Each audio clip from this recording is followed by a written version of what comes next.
The movie opens with lonely British scholar Alithea while traveling to Istanbul, where she will give a conference about the connection between sciences and myths. When she gets off the plane, a strange-looking glowing man that nobody else notices tries to guide her luggage cart towards what he calls mystery, but when Alithea's colleagues show up, the little man runs away.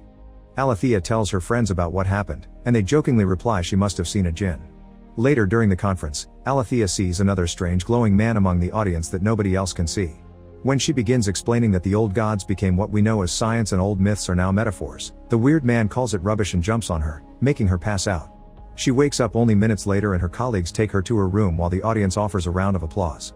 After the conference is over, Alithea goes downtown to visit antique shops, ignoring her friends' worry and promising she feels fine. In one of these many shops, she finds a curious little blue bottle and decides to buy it instead of anything fancier. The next morning in the hotel, she washes the bottle and finally manages to open it, which releases a djinn that takes up most of the room's space. After trying different languages, Alithea discovers Djinn speaks Greek, and he gets to explain she mustn't fear him. He's beholden to her now and he'll grant her 3 wishes, although she can't ask for more wishes, eternal life, or the end of all suffering. While he talks, Djinn touches all the things around the room, turning on the TV and quickly getting to learn English through its transmissions. Then, Djinn asks Alithea for the wishes of her heart's desires, but Alithea is uncomfortable with the concept and needs to think about it. First, she shares part of her story that she's never told anybody. When she was a kid studying in an all-girls boarding school, she was already a very solitary person. One day, a mysterious supernatural boy began visiting her and keeping her company whenever she was having a hard time, telling her stories in a language only the 2 of them could speak. Not knowing for how long he'd stick around, Alithea began documenting everything about this boy, but the more realism she tried to insert, the more she started to doubt and she began feeling silly. After a while, she burned it all in the school furnace and since that day, she didn't see the boy anymore. The conversation is interrupted by the arrival of Alithea's breakfast, although she doesn't open the door until Djinn disappears. After putting on the "Don't Disturb" sign on the doorknob, Alithea turns around to find out Djinn has reduced his size and transformed the humble hotel breakfast into something more extravagant. To buy some time until she decides on a wish, Alithea asks how Djinn ended up inside her bottle, and he explains that's his 3rd incarceration because he's always been a fool falling for conversations with women. It all began when Djinn got in a relationship with his cousin Sheba, the queen of the land who was half Djinn and had a thick glade of black hair on her legs. Djinn was her plaything and her confidence, but he still felt free because he was allowed to come and go as he pleased. He hoped he could become her husband one day, but unfortunately, things changed with the arrival of King Solomon, who crossed the deserts just to woo her. Djinn warned Sheba against him, and she promised no mortal could ever conquer her, but eventually she gave in to his charms and even removed her leg hair with wax to spend the night with him after the wedding. However, Solomon could sense Sheba's connection to Djinn, and using his magic skills, he imprisoned him inside a brass bottle and tossed it to a bird that dropped it in the middle of the Red Sea. Jinns don't sleep, so for the first 100 years, he raged against his fate and prayed for freedom to every god under the sun. In the end, he tricked himself and prayed to remain in the bottle, hoping that pretending to yearn for nothing would get rid of the pain. Unfortunately for Jinns, not having wants is the closest thing to death. Now they're back on the topic of what Alithea's heart desires. She explains she's successful and has everything she needs, even if she has no children, parents, or siblings. She used to be married to a man she met at school, but after she had a miscarriage, their relationship broke and they got a divorce. Her husband moved out with a new lover, and to this day, Alithea still keeps a few of his things in a box in the house. Some time ago, her husband had told Alithea that she was incapable of reading feelings, and she agrees. The way her brain is wired makes her smart but also causes her solitude. This is why she likes stories, she can find feelings through them. Still, Alithea doesn't want her husband back, she felt freedom when she divorced. But as a storyteller, she's heard too many stories about Djinn's wishes always having a catch or cautionary tales that don't end happily. Djinn swears he's honorable, but Alithea doesn't listen and wonders if she can make no wishes at all. This causes Djinn to swell up in pain, confirming that wishes must be made to avoid bad consequences, and to prove the point further, Djinn tells Alithea the story of his 2nd incarceration.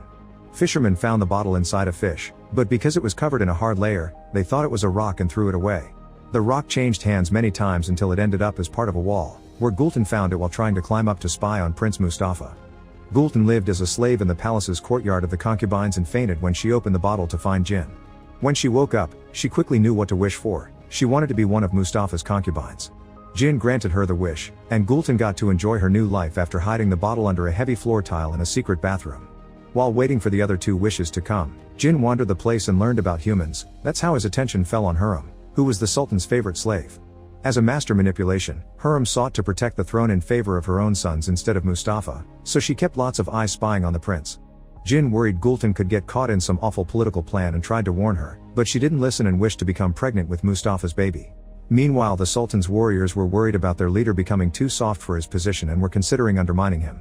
Hurrem heard of this and told the Sultan that Mustafa was the one leading the soldiers in order to take the throne of his father, leaving the Sultan with a very hard choice to make. During all this, Gultan never tried to lay low. In fact, she paraded her swollen belly around the palace, certain that she was carrying the next prince. The Sultan heard about this and finally made his choice. He called Mustafa to his tent and killed him without even asking him about his loyalties. As soon as he learned of this, Djinn went to see Gultan to warn her they would come for her next and asked for the third wish, but she didn't believe him and run away straight into the assassin's hands. Djinn tried to help her, but one of the assassins was a follower of the devil Iblis and had the power to block him. Gultan was thrown into the sea, and while Djinn jumped to rescue her, it was already too late. Now, because of a third wish unperformed, Djinn was tethered to this world, unable to go to the realm of the Djinn until he could find another master. Alithea finds this story very ironic because it's exactly the kind of cautionary tale she has been talking about, where you're taught wishing has bad consequences. Djinn points out once again that making no wishes equals dooming him, and continues his story to back up his reasoning. After Gultan's death, Djinn wandered as an invisible force while his bottle stayed hidden under the floor tile. For 100 years, he tried to get people's attention to no avail, until one day, Princes Murad and Ibrahim were able to feel his presence and found the secret bathroom. They almost got to push the floor tile up, but they were interrupted by their mother Kosum, the Sultan's widow. Murad had long hair on his legs, indicating he was Sheba's descendant, so Djinn tried to follow him around to get his attention again. Unfortunately, Murad had to take over the throne at 14 and his life became all politics. While an older Murad led armies on the battlefield, Kosum locked adult Ibrahim in a room with a bunch of women, hoping he would produce a male heir and protect the family's place on the throne. Ibrahim loved the idea of spending every day with women, and he chose voluptuous and immense beauties, believing that the more flesh the bigger the pleasure. When Murad returned to the palace after the war, his soul was rotten with blood and trauma. Worried about possible competition, he thought of murdering Ibrahim, but Kosum stopped him just in time by pointing out Ibrahim is too lazy to plan a riot. Still, Kosum couldn't risk losing her babymaker, so she kept Murad drunk at all times and hired storytellers to distract him. Murad hated them and killed them if they didn't escape fast enough, but one day, an old man finally managed to charm him with his tales and became Murad's only friend. When the old man died, Murad got extremely drunk, and in that weak state of mind, Djinn got his attention at last. While Murad got to find the abandoned secret bathroom again, unfortunately, he was too weak to even open the door, and afterward, Murad drank until he didn't wake up ever again. Nobody else could sense Djinn then, and Alithea is very understanding of how that loneliness feels because she's felt it too. Back to the story, Ibrahim had to be dragged out of his room to be sat on the throne, and he appointed his favorite concubine Sugar Lump as governor of Damascus. Because of this power, Sugar Lump was free to roam, and she eventually found the secret bathroom. Her size broke the tile when she accidentally fell on it, allowing her to find the bottle. Sugar Lump didn't trust Djinn when he showed up in front of her since he kept begging for a wish and smelled bad. Thinking he could be a trickster, Sugar Lump wished Djinn was back in his bottle at the bottom of the Bosphorus. In Alithea's eyes, this story proves once again that wishing is a bad idea. She thinks she could give Djinn to another person more open to the idea, but Djinn refuses to get back in the bottle. Next, Alithea makes 3 quick wishes, but they're silly things, like wishing for a sip of her tea. Therefore they don't work, since the wishes need to be a heart's desire. An argument ensues where Djinn calls Alithea a coward, and in return, Alithea begins wondering if she should wish they never met. This causes Djinn to cry out, begging her to stop as his bottle breaks and a sudden force makes the electronics malfunction for a few seconds. Alithea guesses this has happened before, and Djinn proceeds to tell the third and final story. Zephyr was a foundling, married at 12 to a wealthy merchant much older than her. This merchant had 2 older wives that disliked fire, and she felt that everyone in the house, including the servants, was always mocking her. The bottle came to her as a gift from her husband, who saw it fall from a fish the cook was opening. After she was done satisfying him as thanks, Zephyr managed to open the bottle. Djinn quickly noticed how bright she was and shared his story with her, prompting her to share in return all the things she had built in her free time. Unfortunately, nobody took her seriously because she was a woman, and that judgment made her feel like a witch with unused power. Her first wish was to ask for as much knowledge as possible, and Djinn was glad to grant it by offering Zephyr piles and piles of books. To hide these books from her husband, they put them inside magic bottles. Djinn spent all his time with her, teaching her all kinds of sciences and languages, and they eventually fell in love. The more she flourished, the less shy Zephyr became, and she began rebelling against her husband.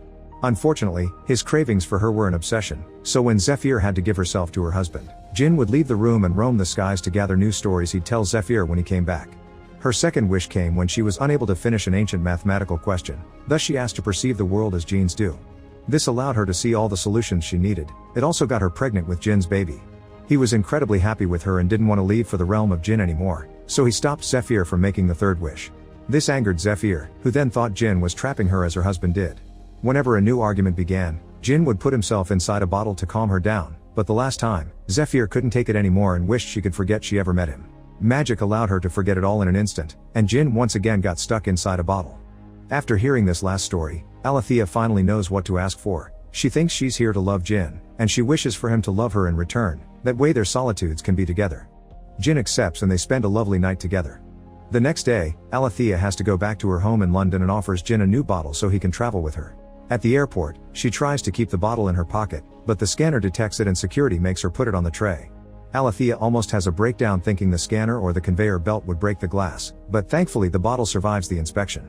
Once they arrive, Djinn has to get used to the big city because all the constant noises and electric waves in the air overwhelm his senses. The two of them begin a peaceful content life together, and whenever Alithea has to work, Djinn takes the chance to sneak around to watch humanity's latest inventions, like advanced surgery techniques and the collider. One afternoon, Alithea comes home from work and finds Djinn in the basement sleeping, which he isn't supposed to do. His body is slowly becoming ashes because of the effect the city is having on him. Thus Alithea uses her second wish to make him speak again. Then, the two of them have an important conversation where Alithea realizes she shouldn't have forced love between them, so she decides to finally set Djinn free. The bottle breaks and Djinn returns to his original realm after Alithea falls asleep. The next morning, she puts the few things Djinn got to use inside a box and puts it away next to her husband's. 3 years later, Alithea has finished writing and illustrating a book with all of Djinn's stories. Suddenly, she's surprised to see Djinn show up in front of her. Now that he's healthy again, he can visit her from time to time, helping her chase her solitude away in a more natural way. Make sure to subscribe and turn on notifications so you can watch more videos like this. Thanks for watching.